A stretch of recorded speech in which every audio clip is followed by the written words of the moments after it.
কিন্তু 100% শিওর আমি শুনছি, কিন্তু আমাকে কেউ বলেনি আমি জীবনে বাবা হইতে পারবো। আমার মেয়ের বলতাছি আমি মিথ্যা কথা বলি না। আমার মেয়ের সাথে এই কাজ জঘন্য কাজ করছে, জঘন্য কাজ করাতে আজকে আমি জীবনে বাবা হইতে পারবো, তার মানে ওর শখ পূর্ণ। এখন জুনিয়র সাকিব জীবিত হলেও মৃত, ও জিন্দা লাশ একজন। আমরা সকলে জানি জুনিয়র সাকিবের লজ্জা স্থান কেটে দিয়েছেন তার বউ, এবং এই ব্যাপারটি নিয়ে একটা ভিডিও প্রচুর পরিমাণে সোশ্যাল মিডিয়াতে ভাইরাল হয়েছে। আর সেটা হচ্ছে সাকিব খান, অর্থাৎ আমাদের সুপারস্টার সাকিব খান নাকি দেখতে গেলেন জুনিয়র সাকিবকে, এরকম একটা ভিডিও ব্যাপক ভাইরাল হয়েছে। আপনাদেরকে সেই ভিডিওটি দেখাবো এবং আসলে কি তাদেরকে দেখতে গিয়েছে কিনা আপনারা সেই ভিডিওটি দেখবেন। এবং এখন এই মুহূর্তে আপনাদেরকে দেখাবো এই জুনিয়র সাকিবকে নিয়ে মামুন, প্রিন্স মামুন, টিকটকার মামুন কিছুদিন আগে জেল থেকে বেরিয়ে আসলেন। সে কিছু উক্তি দিলেন এই জুনিয়র সাকিবের সম্পর্কে। সে বললো যে আসলে একটা মানুষের যে লজ্জা স্থান কেটে দেওয়া হয়, আসলে তারপর তার কোনো মানুষত্বই থাকে না, তার পুরুষত্বই থাকে না, তার জীবনটা অচল হয়ে যায়। সদিবার্স চাঞ্চল্যকর একটা ভিডিওতে চলেছে, তাই না স্কিপ করে পুরো ভিডিওটি দেখুন। আজকের ভিডিওটি আসলেই কি সাকিব খান গেলেন দেখতে, এবং প্রিন্স মামুনি বা কি বললেন এই ব্যাপারটি নিয়ে, চলুন আমরা সেই ভিডিওটি দেখে আসি। এখন জুনিয়র সাকিব জীবিত হলেও মৃত, ও জিন্দা লাশ একজন। আমার মতে, আপনারা কি জানেন আমি জানি না, ও ব্যক্তিগতভাবে কেমন মানুষ এটা আপনাদের কাছে বলছি না, ভালো খারাপ সেটা বলছি না। আমি বলছি ও একটা মানুষ, একটা পুরুষাঙ্গ কেটে দিয়েছে, সেটা নিয়ে বলছি আমি। আসলে আপনি হয়তো অবগত আছেন যে জুনিয়র সাকিব আসলে সাকিব খানের খুবই একটা অন্ধভক্ত ছেলে। ওর আসলে গোপন অঙ্গই বলবো কেটে দিয়েছে, আসলে আলাদা করে ফেলছে। আসলে এটা আপনি দেখেছেন ইতিমধ্যে, এটা আপনার কাছে মানে ব্যক্তিগতভাবে এটা কেমন লাগলো, এটা তো মানে বহিঃপ্রকাশ করা যাওয়ার মতো জিনিস নাই। এটা যখন আমি চিন্তা ভাবনা করি বা এই নিউজটা যখন সামনে আসে, তখন আমার গা শিউরে ওঠে, এই পশম দাঁড়িয়ে যায়। দেখেন এখন কিন্তু পশম দাঁড়ায় গেছে আমার, কারণ এটা কিভাবে সম্ভব, এতটা মানুষ এতটা পৈশাচিক কিভাবে হতে পারে। একটা পুরুষাঙ্গটাই তো মেন, এইটাই তো সব, এটার জন্যই তো জীবনে এত কষ্ট, এত কিছু, সব কিছু, কত ধরনের মেনটেনেন্স, সব কিছু তো এটার জন্যই, আর পেটটার জন্য, আর কিছু তো নাই। তো একটা মানুষ ওর জীবনটা, লাইফটা এখন কি হবে, মানে যখন ভাবি তখন শরীর শিরশির করে, পশম দাঁড়ায় যায়। আমি মনে করি যে এটা একদমই খারাপ হয়েছে ওর সাথে, এটা কখনো হবার ছিল না। এটা আসলে অনেকে বলতেছেন জুনিয়র সাকিব নাকি অন্য মেয়েদের সাথে মেলামেশা করে, এবং একে দেখতেই পারতেছে না দর্শকরা। অনেক নেটিজনরা রয়েছে, তারা বলতেছে ঠিকই হয়েছে তাকে কেটে দিয়েছে, কেননা তার বউয়ের সঙ্গে সে থাকা অবস্থায় সে অন্য নারীদের সঙ্গে মেলামেশা করতো, এরকম কথা বলতেছে নেটিজনরা। এবং তারা বলতেছে এটা ঠিক ছিল। আসলে ঘটনা কি, পুরো ভিডিওটি দেখুন, এবং আপনাদেরকে যে ভিডিওটি দেখার কথা ছিল আপনারা সেই ভিডিওটি দেখবেন, সেজন্য অপেক্ষা করুন এবং পুরো ভিডিওটি না স্কিপ করে পুরো ভিডিওটি শেষ করুন। এটার তীব্র নিন্দা জানাই আমি এই জিনিসটার।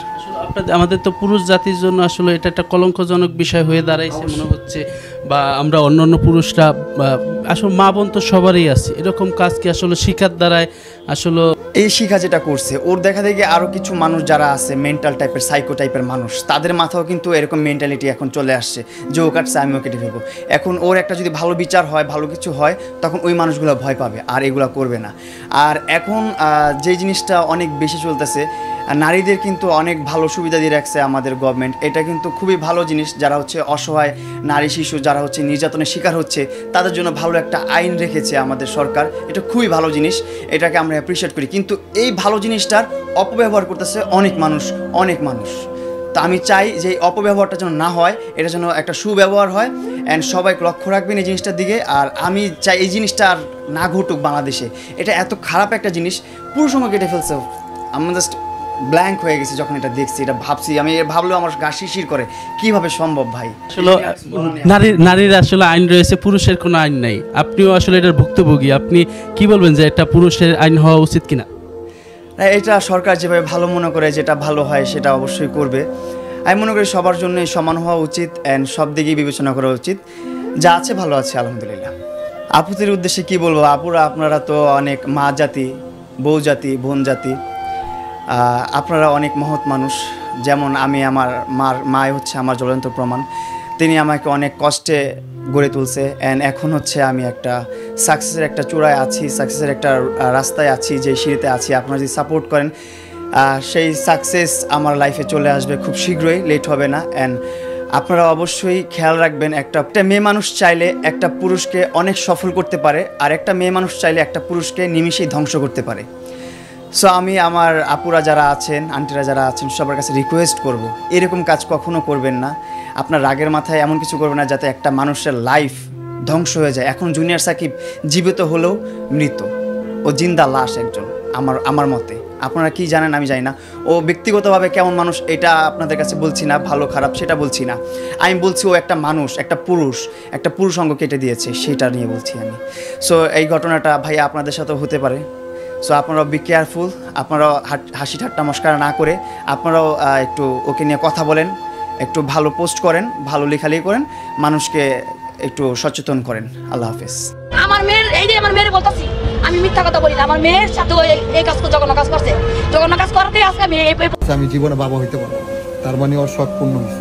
আমার জীবনটা যে নষ্ট করছে এটার একটা সুস্থ একটা কঠিন একটা বিচার চাই।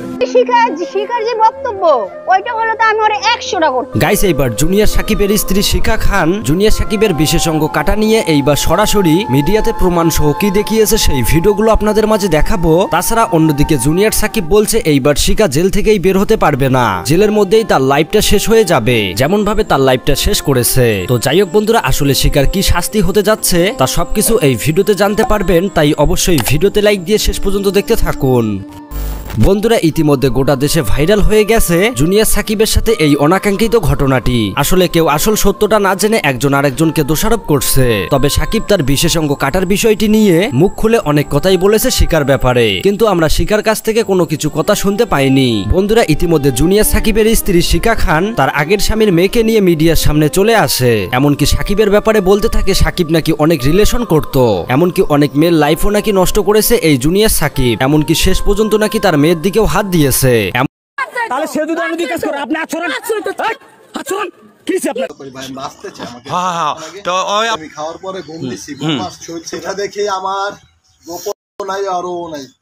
আমার যে ক্ষতি করছে আমি বাইচা নাই, আমি মরে গেছি। ইমন খান হচ্ছে 2 নাম্বার আসামি আর শিখা 1 নাম্বার আসামি। Mega star superstar Shakib Khan দেখতে যাবে এই জুনিয়র সাকিবকে, এটা কিভাবে সম্ভব? আসলে সে মানে একটা ভিডিওর মধ্যে এটা থাম্বনেল ইউজ করে ভিডিওটি ভাইরাল করা হয়েছিল, আসলে কিন্তু কোনোভাবে সাকিব খান যায় নাই, এটা শুধুমাত্র এডিটিং এ ছিল যে জুনিয়র সাকিবকে দেখতে গেলেন সাকিব খান। জি বন্ধুরা, এটা ভুল ছিল। কিন্তু বন্ধুরা, এই ছেলেটার সঙ্গে যত ভুল করুক কিন্তু তার সঙ্গে এরকম লজ্জাস্থান কেটে দেওয়াটা কোনোভাবেই ঠিক করে না, এবং এই ব্যাপারটি নিয়ে আইনের আওতায় মেয়েটাকে এনে সর্বোচ্চ যে শাস্তি সে শাস্তি দেওয়া দরকার। কেননা ছেলেটার জীবন বেঁচে থেকেও যেন আর নেই। এখন সে হয়তোবা মানুষ দেখলেই তাকে নিয়ে একটা মানে কুরুচিপূর্ণ মন্তব্য করবে, এবং এই ছেলেটা আসলে বেঁচে থেকেও যেন মরা হয়ে বেঁচে থাকবে। না জানি সে আসলে কোনো ভুল ডিসিশন নেয় কিনা। সন্দীপার্স, এই ব্যাপারটি নিয়ে আসলে এই জুনিয়র সাকিবের দোষ নাকি তার বউয়ের দোষ? আর প্রিন্স মামুন যে কথাগুলো বললেন, আপনাদেরকে অবশ্যই এর মন্তব্য করতে হবে। 3 জনের ব্যাপারে আপনারা মন্তব্য করুন, কে সঠিক কে ভুল ছিল, এবং কার সঙ্গে এই সাকিবের এই কাজটি করছে তার বউ, এটা আসলে ঠিক হয়েছে কিনা আপনারা কমেন্ট বক্সে জানিয়ে দেবেন। আজকে ভিডিও পর্যন্তই, এবং যারা নিত্য নতুন আপডেট সর্বপ্রথম পাওয়ার জন্য অপেক্ষায় থাকেন তারা এই চ্যানেলটিকে সাবস্ক্রাইব করুন, এবং আমার বন্ধু হয়ে আমার পরিবারের সাথে একটা নতুন সদস্য হয়ে আমাদের সাথেই থাকুন। আজকে ভিডিও পর্যন্তই, আল্লাহ হাফেজ।